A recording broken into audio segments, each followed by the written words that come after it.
Welcome to the Residential Tenancy Branch Information Line. Want tenancy information right away?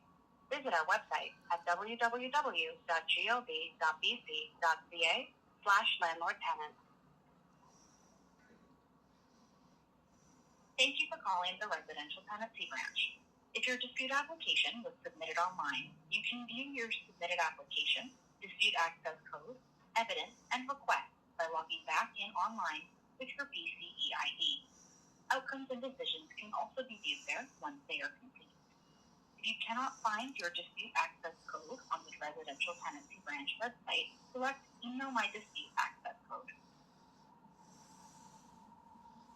As a temporary measure during the Canada Post work stoppage, the Residential Tenancy Branch has made an order allowing you to serve records by courier. There are special rules for serving records by courier. You can view the order and the information sheet for details by visiting our website. If you still need to speak with the information officer, please remain on the line. Please choose from one of the following menu options. For a website address, press 1. To listen to our 24-hour recorded information line, press 2.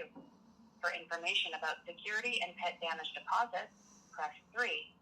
For office hours and office locations, press 4. To speak with an information officer during business hours, Monday to Friday, press 5. Press 1 if you only need general information. Press 2 if your call is about an existing dispute resolution application. Please enter your file number or your reference number.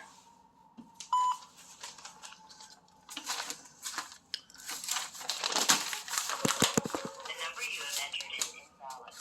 Please try again. Please enter your file number or your reference number.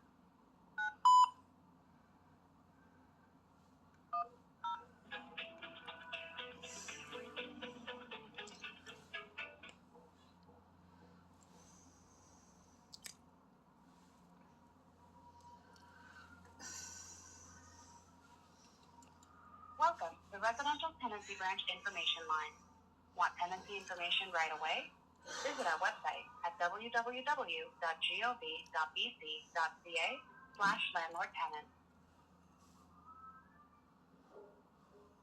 Thank you for calling the Residential Tenancy Branch. If your dispute application was submitted online, you can view your submitted application, dispute access code, evidence, and request by logging back in online with your BCEID. Outcomes and decisions can also be viewed there once they are complete. If you cannot find your dispute access code on the Residential Tenancy Branch website, select Email My Dispute Access Code.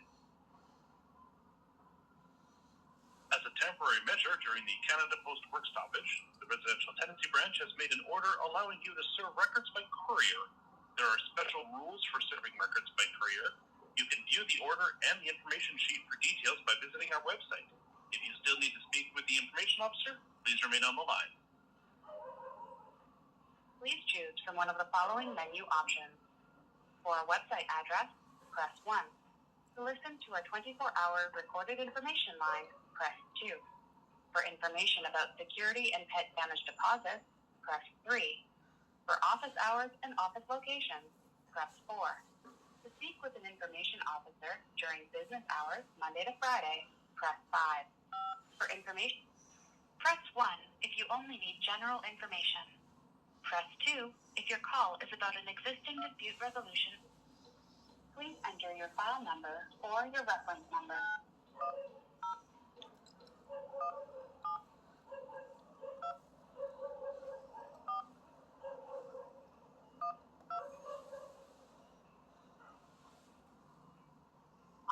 The number you have entered is 910172412.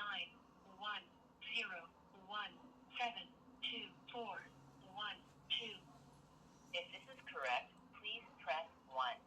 Change. This call may be recorded for quality assurance and training purposes only. The information is collected by the Residential Tenancy Branch under Section 26C of the Freedom of Information and Protection of Privacy Act and will be used for staff training and quality assurance. Should you have any questions about the collection of this personal information, please ask the staff member that answers your call. If you do not want to be recorded, please email us your questions at hsrto@gov.bc.ca. Please hold. One of our information officers will be with you shortly. Please note that verbal abuse, violence, or discriminatory language will not be tolerated when speaking with one of our representatives on the telephone or in person at our offices. Your call is very important to us.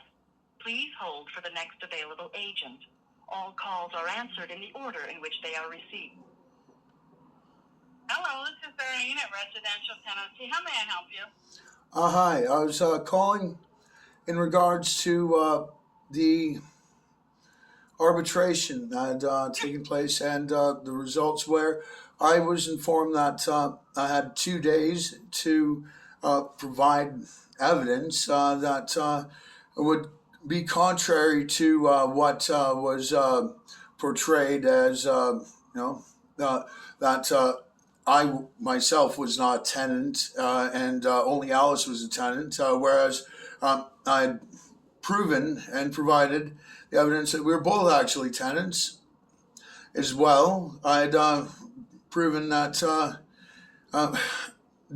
BC Housing couldn't have gotten into the apartment at the time because I had broken the tip off my key, and I still have that key and fob that was stuck in there, so they couldn't have gotten in before the 17th, for instance. And thing is, though, the claim of that all the stuff was taken at a property release that was signed October 6th. I've proven that to be fraudulent as well, not only by the key being broken off and them not being able to have gotten into here, but the fact that I was here when stuff.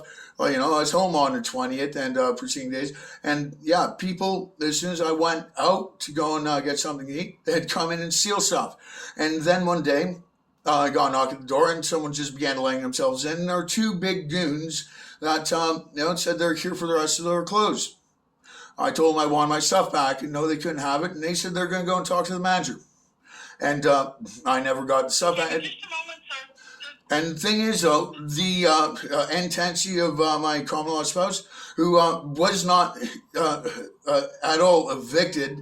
In fact, she got threatened with eviction if she didn't sign that thing, but she dated it on the 30th of November, and then someone from BC Housing had wrote in the 20th of November when I had gotten back home.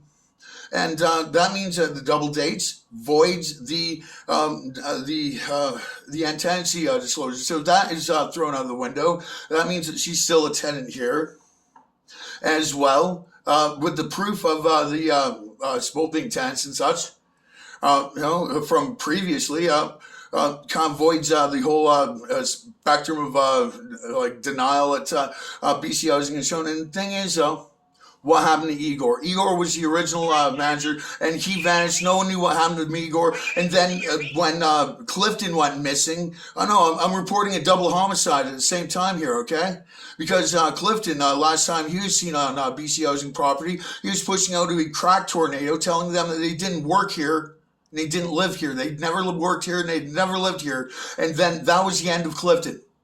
Now this other dude comes in all pushing around, doesn't know how to do anything right, because when he wrote up a damage report on the apartment here, he ended up writing it up like it's a fire damage, and that was a total fraud. And Can you hear me? I can hear you. Can you hear me at all, or are you even listening? Well, I was trying to keep track, but well, no. I'm not sure what you're talking about. Well, I did put in the file number.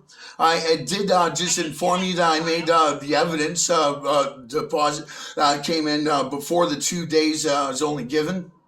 So the thing is, though, if I have to take it to a higher court, I'm stepping outside the jurisdiction of Canada, and I'm going through the international criminal courts of Dubai. In Dubai, where they cut hands off of thieves.